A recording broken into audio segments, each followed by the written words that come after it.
Vores utopi er et omsorgsfuldt samfund. Et samfund, hvor der også er nogle strukturer, der understøtter det. At give hinanden omsorg, og modtage omsorg, have tid til omsorg, have lyst til omsorg. Ja, omsorgen handler også om at have omsorg for naturen og passe på naturen. Det handler om, at reproduktion også har en naturlig faktor og en del af vores og økosystemet. Det er også noget, vi skal have omsorg for. Og vores vision, den handler også om, at ingen skal være afskåret fra at leve et fuldt liv med mulighed for at udfolde sig fuldt og helt.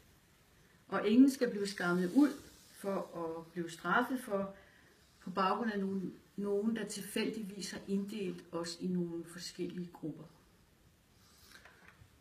Og vi har en utopi og en drøm om frihed, lighed og mangfoldighed i fællesskab.